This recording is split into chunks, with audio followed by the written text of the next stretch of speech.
रोहिणी आचार्य जी को अपने क्रेज का घमंड हो गया है।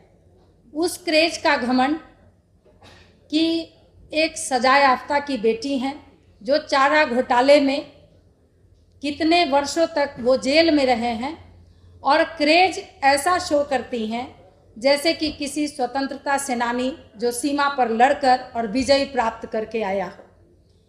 उनको इस बात का घमंड है और अपना क्रेज बहुत ज़्यादा बटोरने की कोशिश कर रही हैं कि वो एक ऐसे भाई की बहन है जो न नौकरी करते हैं न व्यापार करते हैं, फिर भी 350 करोड़ के मालिक हैं।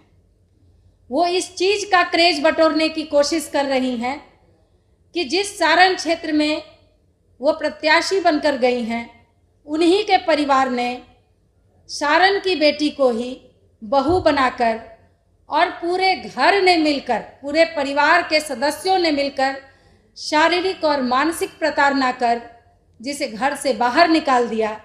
उसी सारण में लालू प्रसाद जी अपनी बेटी को स्थापित करना चाह रहे हैं राजनीतिक रूप से। इस क्रेज को बटोरने की कोशिश कर रही हैं। न जाने क्रेज को बटोरने के लिए कौन कौन सा हथकंडा अपना रही हैं। हमारे भारतीय संस्कृति में महिलाओं को लोग पूजनीय मानते हैं। बेटियों को लोग कहते हैं कि बेटा से ज़्यादा सेवा बेटियां करती हैं अपने माता पिता की, और सब करते हैं, भले ही पुरुष प्रधान देश हों। लेकिन बेटियां सेवा करने के बाद ये कहकर नहीं भंजाते रहती हैं कि मैंने पिता और माता की सेवा की। पिछले साल जिस तरह से रोहिणी आचार्य ने अपने पिता को किडनी दिया, जान बचाई, ईश्वर करे लालू प्रसाद जी स्वस्थ रहें।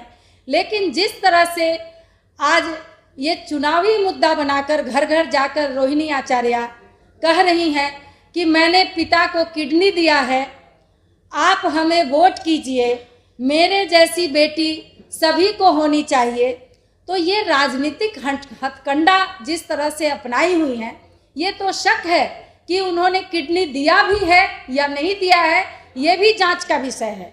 या इसको एक राजनीतिक साजिश समझकर कि हम राजनीतिक रूप से लॉन्च होंगे तो उसके लिए इस तरह का किया जाए, इस तरह का नाटक किया जाए, ये भी एक शक की बात है और ये जांच का विषय है। सिंगापुर से एक महिला आकर और बिहार के इस सरजमी पर आकर और चुनाव लड़ती है, और वो बार बार जो बिहार एनडीए की सरकार जब से पिछले 17 साल से काम कर रहा है, बिहार का विकास कर रहा है, उस बिहार में जिसने महिला सशक्तिकरण को कहां से कहां तक पहुंचाया, वहां पर वो ये घोषणा कर रही हैं अपने क्षेत्र में कि महिलाओं की सुरक्षा करूंगी। अरे पहले अपने घर में महिलाओं को सुरक्षित रखिए। जो दूसरे की बेटी आती है तब आप समाज की बेटियों की सुरक्षा की बात करेंगे। और जिस तरह से लालू प्रसाद जी को सामाजिक प्रणेता और सामाजिक न्याय के नेता कहे जाने वाले लालू प्रसाद जी, आप अपने परिवार में भी न्याय नहीं कर पाए, बेटी और बहू में अंतर किया, तो आप फिर समाज के न्याय की बात क्या करेंगे। जहां पारिवारिक न्याय की बात नहीं हो, वही उनकी बहू जो रो रो कर कह रही थी कि मैं भी तो यादव समाज की बेटी हूँ। स्वर्गीय दरोगा राय जो बिहार में इतने प्रतिष्ठित नेता थे, उनकी वो पोती है।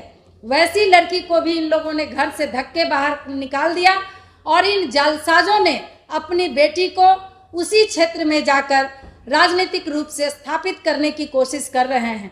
सारण की बेटियां, सारण की बहुएं, सारण की माताएं इन लोगों के इस जालसाजी का और जिस तरह का नाटक ये लोग कर रहे हैं, इसका जवाब निश्चित रूप से सारण की जनता देगी। धन्यवाद।